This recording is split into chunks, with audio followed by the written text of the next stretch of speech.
Tonight we'll be starting the debate. I'm joined by two East of England MEPs with very different views.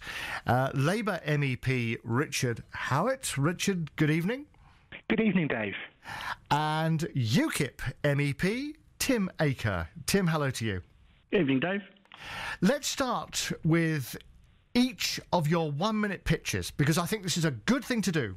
I would like you in 1 minute to tell me why we should agree with you. So you've got 60 seconds only to persuade people why we should believe in what you say.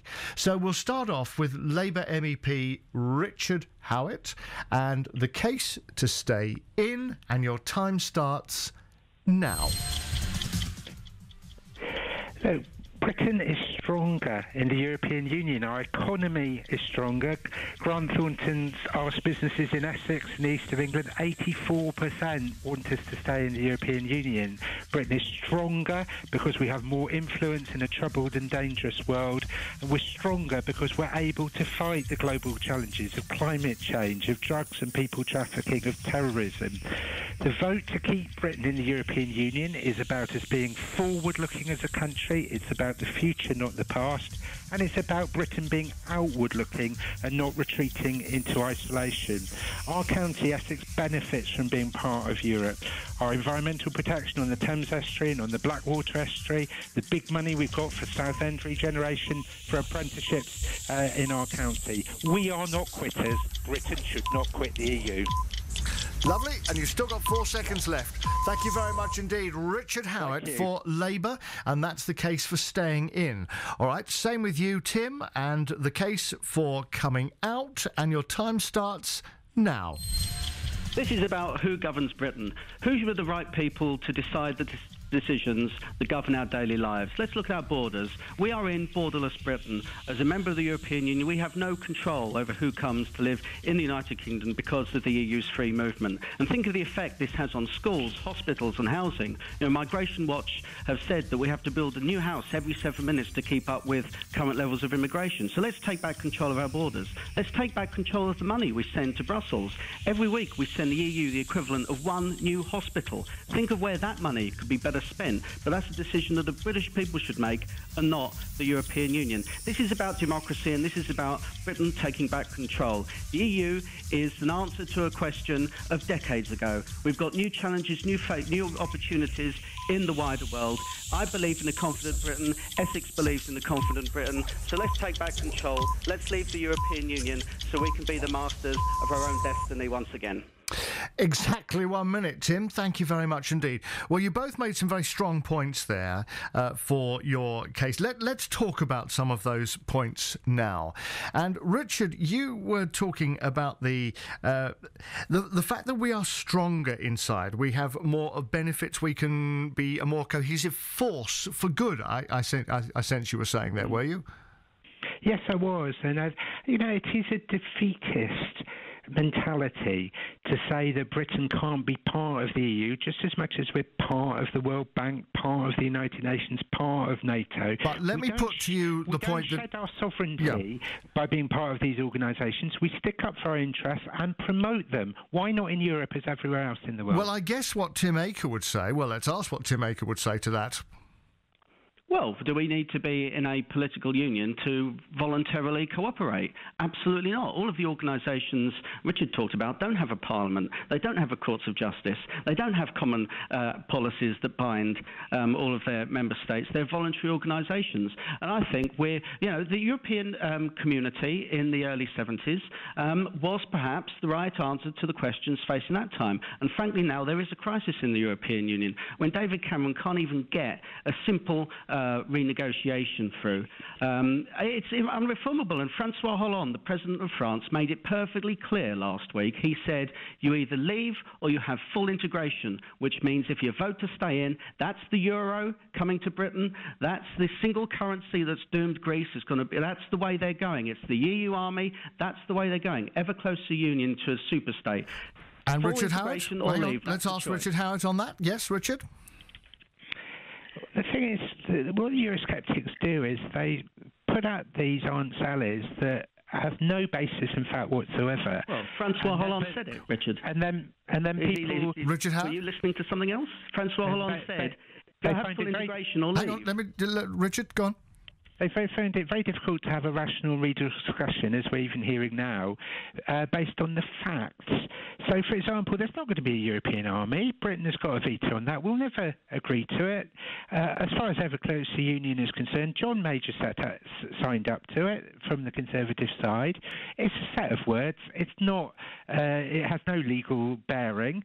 No one believes in a superstate. If you come from Italy or France or the Czech Republic or Poland, you're not less patriotic about your own country and its sovereignty than we are in Britain. Each of us bat for our own country and our own country's interests, but we recognise cooperation. And are we actually able to promote our own country's interests while we're in, though, Richard? Of course, and Tim says that the other international organisations are different because of political cooperation in Europe. But there's a parliamentary assembly that's dealt with defence under the Western European Union. The parliamentarians meet together according to that. The EU itself is a voluntary organisation. No one's made Britain join. We had a previous referendum. We're going to have another referendum. We do so because it's in our interest. But it's a bit ripe for the Eurosceptics to say that their argument is the democratic argument, and then say when actually parliamentarians have a chance to meet together to actually make sure there's more democratic discussion in the international organisation, they're against it. It's a contradictory position. All right, Tim Aker. Now, Tim Aker, we're hearing today from the pro lobby that we are all £450 a year richer as a result of being in the European Union. Well, Richard's point there about the democratic option, it was his party that didn't give us the referendum on the Lisbon Treaty, despite them saying it. But when they say about being better off, you've got studies from Taxpayers Alliance that said we'd be better off to the tune of £2,000 a year, better off outside of the Common Agricultural Policy, which keeps food prices high, and we'd be in a position to negotiate our own trade deals for the benefit of the British people. If tiny Iceland of 300,000 people can negotiate their own trade deal with China, Great Britain, the clue's in the name, can make its deals to our advantage with whichever country in the world. I think we've outgrown the European Union. Like I said, it probably was necessary back in the 70s, but now we're past that. There's a world out there waiting for us, and we've got to take advantage of it. Richard Howe, we've outgrown the EU. I mean, our economy is stronger, and this is the time to launch off on our own. What do you say to that? It is Great Britain. And I'm not going to be lectured by Eurosceptics about being patriotic. I'm deeply patriotic. No, that's not what I'm asking. The question was, have we outgrown the EU because our economy is so strong there? Nothing about patriotism. Have we just outgrown the EU? It is about patriotism, and I'll tell you the reason, Dave. It's because in the world, whether we like it or not, this is more interdependent. There's more business going on and trade going around the world. There are global challenges, climate change, refugee movements, HIV, AIDS. All of these things mean that if a country wants to promote its interests and that of its people and its population, we're more dependent on working with other countries in the world. And of course, for us, that includes working in the European Union, the countries which are our neighbours, where we share our airspace, where we share our seas, where we export the majority of our goods.